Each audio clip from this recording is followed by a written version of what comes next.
सो good morning everyone. So आज हम पढ़ेंगे क्लास 10 साइंस का chapter number 2 acids base and salt. और ये मैं ड्यूरेबल की जो पीपीटीज़ है वो यूज़ कर रही हूँ बिकॉज ये काफ़ी हेल्पफुल है। ठीक है। सो सबसे पहले चैप्टर का नाम है acids base and salt. Acid का मतलब समझते हैं। सो बचपन से हम पढ़ते आ रहे हैं दैट जो हमने छोटी क्लासेस में पढ़ा कि एसिड एक ऐसा सब्सटेंस होता है जो कि खट्टा होता है टेस्ट में, सोबर होता है टेस्ट में।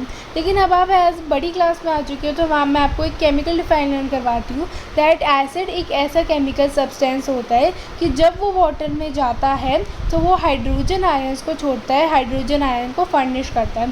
सो it is a substance which produces या which furnishes hydrogen ions when dissolved in water. So when acids और ionic compounds are dissolved in water, so ions जो होते हैं वो अलग अलग हो जाते हैं, जिसको हम डिसोसिएशन भी कहते हैं।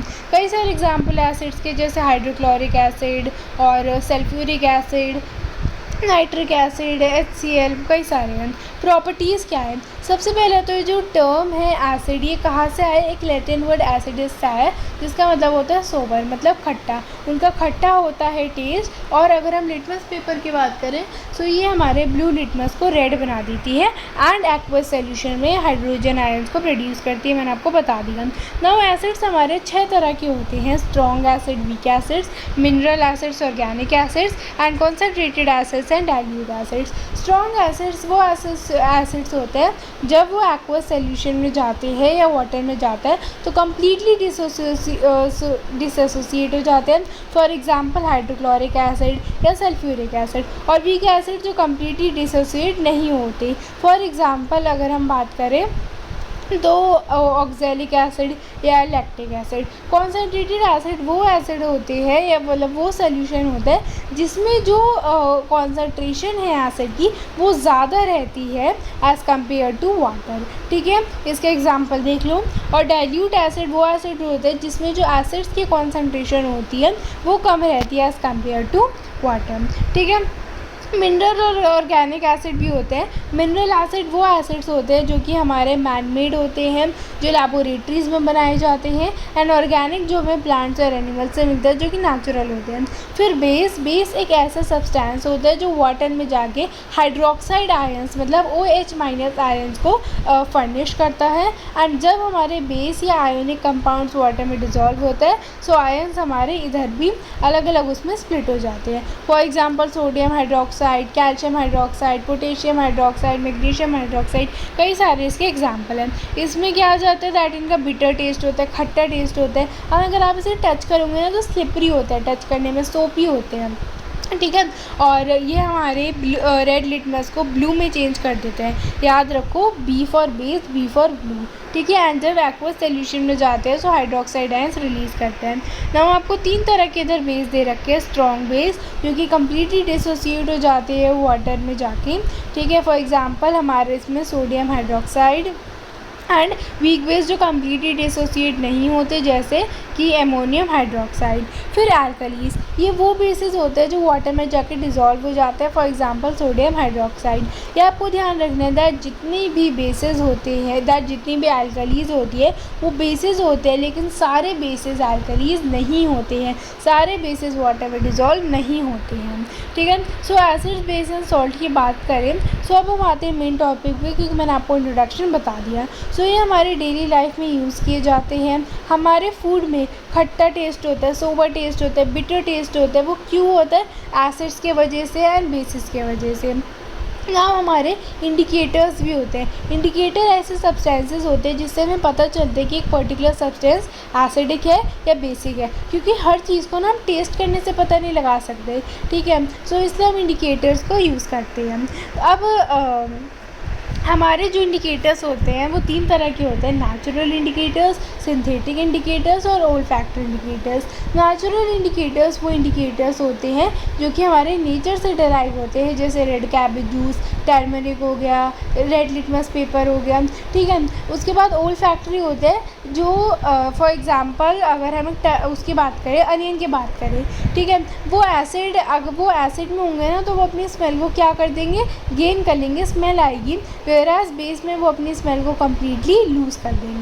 एंड नेक्स्ट हमारा क्या हो जाता है, सिंथेटिक, जो कि हमारे मैनमेड बेसिकली केमिकल सब्सटेंसेस होते हैं जैसे मिथाइल ऑरेंज। अब हम पढ़ेंगे एसिड्स और बेस का रिएक्शन जो बहुत इंपॉर्टेंट है। सबसे पहले अगर हम मेटल्स के साथ रिएक्ट करवाते हैं एसिड या बेस को तो हमें एक रिस्पेक्टिव सॉल्ट मिलता है और हाइड्रोजन गैस मिलती है। So acids react with metals to form salt and release hydrogen gas and bases generally metals के साथ रिएक्ट नहीं करते हैं टू रिलीज हाइड्रोजन गैस, ठीक है। ये मैंने आप बता दिया। उसके बाद मेटल कार्बोनेट और हाइड्रोजन कार्बोनेट। सो एसिड रिएक्ट करते हैं मेटल कार्बोनेट के साथ और हाइड्रोजन कार्बोनेट के साथ, जिसमें हमें रिस्पेक्टिव सॉल्ट मिलता है, कार्बन डाइऑक्साइड मिलता है एंड वाटर मिलता है, एंड बेसिस इधर भी रिएक्ट नहीं करते हैं, ठीक है। और जब हम एसिड्स एंड बेस का एक साथ रिएक्शन करवाते हैं तो हमें पर्टिकुलर सॉल्ट मिलता है एंड वाटर मिलता है, और जो हमारा एसिड और बेस का एक साथ रिएक्शन होता है उन्हें हम न्यूट्रलाइजेशन रिएक्शन भी कहते हैं, जिससे वाटर और हमें सॉल्ट मिलता है, ठीक है। ये आपको ध्यान रखना है। इसका एग्जांपल दे दिया, अगर हम एसिड ले HCl और बेस ले NaOH तो हमें क्या मिलेगा, NaCl मिलेगा और H2 मिलेगा, ठीक है। अब हम बात करें अगर मेटेलिक ऑक्साइड के रिएक्शन के साथ, सो मेटेलिक ऑक्साइड हमारे नेचर में बेसिक होते हैं। सो मेटेलिक ऑक्साइड को अगर हम एसिड से रिएक्ट करवाते हैं तो सिंस वो बेसिक होते हैं एंड वो एसिड के साथ रिएक्ट करते हैं तो वो क्या बन जाते हैं, न्यूट्रल बन जाते हैं और इसलिए वो सॉल्ट बनाते हैं। नॉन मेटेलिक ऑक्साइड हमारे क्या होते हैं, एसिडिक होते हैं नेचर में, और जब वो बेसिस के साथ मिलते हैं तो वो उधर भी सॉल्ट और वाटर ही प्रोड्यूस करते हैं। कॉमन कैरेक्टरिस्टिक्स क्या हो गई, सबसे पहले जब ये वाटर में डिज़ोल्व होता है तो दोनों ही इलेक्ट्रिसिटी को कंडक्ट कर सकते हैं, दोनों ही लिटमस पेपर के कलर को भी चेंज कर लेते हैं, एंड ये दोनों ही एक दूसरे के साथ रिएक्ट कर जाते हैं न्यूट्रलाइजेशन रिएक्शन में, जिसमें हमें सॉल्ट और वाटर मिलता है। कई सारे वेरियस केमिकल एप्लीकेशंस में यूज़ किया जाता है, क्लीनिंग एजेंट्स यूज़ किया जाता है क्लीनिंग पर्पसेस के हेल्प से, एंड ये स्ट्रॉन्ग हो सकते हैं, वीक हो सकते हैं, डिपेंड करता है उनके आयन प्रोडक्शन पे। जितने ज़्यादा आयन प्रोड्यूस होंगे उतना ज़्यादा हमारा एसिड स्ट्रॉन्ग होगा, जितने ज़्यादा होंगे और जितने कम होंगे उतना कम हमारा एसिड जो होगा वो स्ट्रॉन्ग होगा। टाइप्स ऑफ इंडिकेटर्स मैं ऑलरेडी आपको बता चुकी हूँ, ये आप एक बार देख लो, ठीक है, ये भी इम्पॉर्टेंट है। स्ट्रॉन्ग कितना स्ट्रॉन्ग है ये भी मैंने आपको बता दी, जितने ज़्यादा हाइड्रोजन के या हाइड्रोक्साइड के आयंस उतना स्ट्रॉन्ग हमारा कोई पर्टिकुलर एसिड या बेस होता है, ठीक है। अब हमारा इसको मेजर करने के लिए जो स्ट्रेंथ होती है एसिड एंड बेस की, इसे मेजर करने के लिए pH स्केल यूज़ करते हैं। pH स्केल हमारा एक ऐसा स्केल जिससे हम एसिड एंड बेस की स्ट्रेंथ को मेजर करते हैं। इधर जो P होता है इट स्टैंड्स फॉर पोटेंस मतलब power, and H stands for hydrogen, ठीक है। सो बेसिकली क्या पावर है हाइड्रोजन की। सो अब आपकी ये जो pH स्केल है इसमें 0 to 6 हमारा एसिडिक होता है, 7 न्यूट्रल एंड देन 8 to 14 हमारा क्या हो जाता है, एल्कलीन में हो जाता है। तो pH वैल्यू आपको वेरियस सॉल्यूशंस की दे रखी है, तो ये आप एक बार देख लेना। अब हमारा ये बहुत इंपॉर्टेंट है, इससे 100% क्वेश्चन आता है कि हमारा एवरीडे लाइफ में pH का क्या इंपॉर्टेंट है। तो ये हमारे प्लांट्स एंड एनिमल्स को इफेक्ट करता है, हमारा टूथ डिके हो जाता है अगर हमारा pH का जो बैलेंस है वो बिगड़ जाता है, एंड अगर एक्सेस एसिड, देखो हमारे स्टमक में क्या होता है, HCl एसिड होता है, तो अगर ज़्यादा एक्सेस एसिड हो गया तो इससे हमारा एसिडिटी हो जाती है हमें, ठीक है। सो अगर थोड़ा सा भी स्लाइट pH चेंज आता है तो ये ऑर्गेनिज्म की हेल्थ को और वेलबींग को इफेक्ट करता है। फॉर एग्जांपल सॉइल pH दे रखा है कि आइडियल सॉइल pH हमारा 6.5 to 7 है, अगर थोड़ा सा भी नैरो चेंज भी आया तो या तो प्लांट्स ग्रो नहीं करेंगे या इनकी कंडीशन बहुत बुरी होगी। एग्जाम्पल से स्टार्ट करते हैं डाइजेस्टिव सिस्टम। सो हमारा जो डाइजेशन होता है ये रिक्वायर करता है pH रेंज 1.5 से 4, और हाइड्रोक्लोरिक एसिड हमारे स्टमक में प्रेजेंट होता है, ठीक है। सो अगर हमारे स्टमक में एक्सेस हाइड्रोक्लोरिक एसिड प्रेजेंट हो जाता है तो वो बहुत ज़्यादा एसिडिक हो जाता है, तो इसलिए मिल्क ऑफ मैग्नीशिया जिसे हम डाइजिन कहते हैं वो लेते हैं जो उसे ठीक करता है। फिर टूथ डिके, हमारा जो टूथ डिके है वो कब होता है, जब हमारा जो pH है टीथ का वो या तो 5.5 से कम चला जाता है या 5.5 पहुंच जाता है। इसलिए जो हमारे टूथपेस्ट होते हैं वो बेसिक होते हैं नेचर में, इसलिए हम उसे यूज़ करते हैं। नेक्स्ट हमारा आ जाता है self defence mechanism. So animals and plants use करते हैं एसिडिक सब्सटेंसेस को अपने सेल्फ डिफेंस के लिए। फॉर एग्जांपल जो बीज होते हैं वो हाईली एसिडिक सब्सटेंसेस को सेक्रेट करता है। अगर कोई बीज आपके स्किन पे बैठ जाती है सो वो एक एसिडिक लिक्विड इंजेक्ट करती है, ठीक है, एंड इसलिए हम जो है बेकिंग सोडा रब करते हैं क्योंकि वो एक माइल्ड बेस होता है, ठीक है, इसलिए हमें अच्छा लगता है उससे, वरना वो एकदम खुजली सी हो जाती है। So these secretions are specific pH levels. अब सॉल्ट्स क्या होते हैं, एसिड बेस पढ़ लिया। अब सॉल्ट्स क्या होते हैं, सो एक ऐसा सब्सटेंस जो सॉल्टी होता है टेस्ट में एंड जो कि हमारा इक्वल होता है जिसका pH 7, ठीक है। अब अगर हमारा स्ट्रॉन्ग एसिड है और स्ट्रॉन्ग ही बेस है तो न्यूट्रल सॉल्ट होगा। अगर हमारा वीक एसिड है वीक बेस है तब भी हमारा न्यूट्रल सॉल्ट होगा। अगर हमारा स्ट्रॉन्ग एसिड और वीक बेस है तब हमारा वो एसिडिक होगा सॉल्ट। एंड अगर हमारा वीक एसिड है और हमारा स्ट्रॉन्ग वो है बेस है तो हमारा बेसिकली बेसिक होगा, ठीक है। एग्जाम्पल आपको दे दिए सोडियम क्लोराइड NaCl, जो कॉमनली जिसे हम टेबल सॉल्ट कहते हैं, ये as a flavouring agent use किया जाता है, ठीक है। सो व्हेन, ये मैंने आपको बता दिया that when a strong acid and a strong base combine to form a salt, तो हमारे न्यूट्रल सॉल्ट होता है जिसका pH लेवल 7 होता है। वीक एसिड और स्ट्रॉन्ग बेस होता है, हमारा स्ट्रॉन्ग वो बेसिक होता है जिसका जो pH होता है वो 7 से ज़्यादा होता है। अगर स्ट्रॉन्ग एसिड और वीक बेस होते हैं वो एसिडिक हो जाते हैं जिसका pH हमारा 7 से कम चला जाता है। एंड अगर वीक एसिड और वीक बेस होते तो वही हमारा न्यूट्रल होता है। कुछ कॉमन सॉल्ट के एक दोनों एग्जाम्पल दे दिए हम, ठीक है। As a flavouring enhancer use होता है, प्रिजर्वेटिव में भी यूज़ किया जाता है। नाउ देयर आर 4 कंपाउंड जो हमें इससे मिलते हैं। सोडियम हाइड्रोक्साइड मिलता है, bleaching powder, washing soda and हमारा सोडियम हाइड्रोक्साइड, ठीक है। सबसे पहले हम बात करेंगे सोडियम हाइड्रोक्साइड की, तो इन्होंने कुछ सेटअप कर रखा है। तो ये हमारा एक सोल्यूशन है किसका, NaCl का। NaCl और वाटर के सोल्यूशन को हम क्या कहते हैं, ब्राइन कहते हैं। So this is the solution. So जब हमने इलेक्ट्रिसिटी को इससे पास करवाया सो हमें सोडियम हाइड्रोक्साइड मिल गया। बेसिकली NaCl का सोल्यूशन था, तो जब हमने इलेक्ट्रिसिटी को पास करवाया तो हमें NaOH that is sodium hydroxide मिल गया। एंड इस प्रोसेस को हम क्लोर एल्कली प्रोसेस कहते हैं क्योंकि इसमें हमें क्लोरीन मिलती है एंड NaOH जो कि एक एल्कली है हमें वो भी मिलती है, ठीक है। तो NaCl प्लस H2O, इसमें हमें NaOH मिलेगा, क्लोरीन मिलेगा, हाइड्रोजन मिलेगा।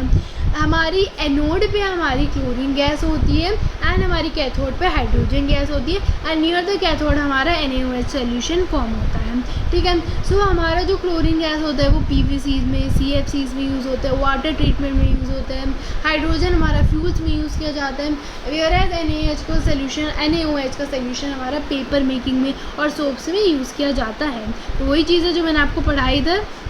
नेक्स्ट है ब्लीचिंग पाउडर। ब्लीचिंग पाउडर को हम कैल्शियम हाइपोक्लोराइड भी कहते हैं, दैट इज CaOCl2।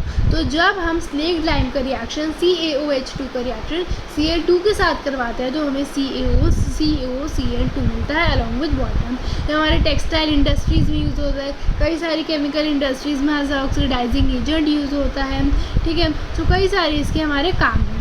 उसके बाद आ जाता है बेकिंग सोडा, जिसे हम कैल्शियम बाइकार्बोनेट, सोडियम बाइकार्बोनेट कहते हैं, जिसे हम कहते हैं NaHCO3 सोडियम बाइकार्बोनेट, ठीक है। सो ये सोडियम बाइकार्बोनेट होता है बेसिकली, इसका आपको ये रिएक्शन दे रखा है एंड दैट इज़ NaOHCO3। इसे हमने हीट करवाया तो Na2CO3 H2O एंड CO2, ठीक है। उसके बाद वॉशिंग सोडा, जिसे हम सोडियम कार्बोनेट कहते हैं, दैट इज़ Na2CO3.10H2O।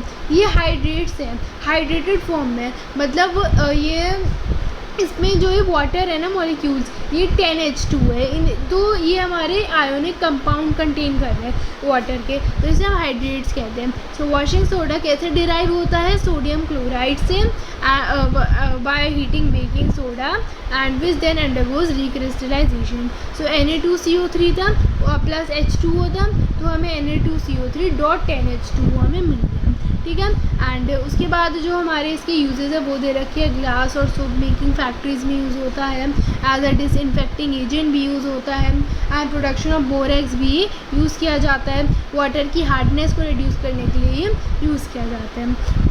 उसके बाद वाटर ऑफ क्रिस्टलाइजेशन क्या होता है, यही जो हमें 10H2 मिले। कुछ ऐसे सॉल्ट्स होते हैं जो कंबाइन कर होते हैं एक स्पेसिफिक अमाउंट ऑफ वाटर के साथ, जिसे हम वाटर ऑफ क्रिस्टलाइजेशन कहते हैं। फॉर एग्जांपल अभी हमने वॉशिंग सोडा पढ़ा। क्रिस्टलाइजेशन एक ऐसा प्रोसेस होता है जिसमें एक सॉलिड सब्सटेंस फॉर्म्ड होता है, ठीक है।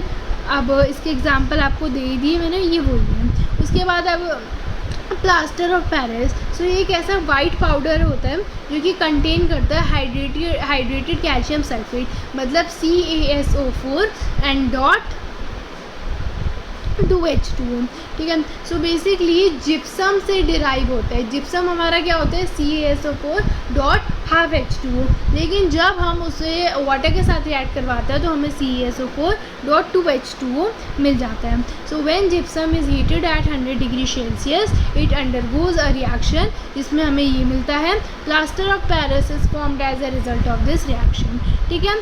नाउ इधर प्लास्टर ऑफ पेरिस के बेसिकली यूजेस बताए गए हैं कि फ्रैक्चर के लिए यूज़ किया जाता है, फ्रैक्चर को फिट करने के लिए यूज़ किया जाता है, ये जो हमारे वॉल्स के ऊपर डिज़ाइन होते हैं उसमें यूज़ किया जाता है, एंड ऑर्नामेंट्स में यूज़ किया जाता है, as a decoration metal use किया जाता है। तो इसी के साथ ही आपका ये जो rapid revision acid base and salt का एंड होता है। अगर आपको अच्छा लगा वीडियो तो लाइक करना एंड चैनल को सब्सक्राइब कर देना, and special thanks to the EduRev के notes because they are very useful.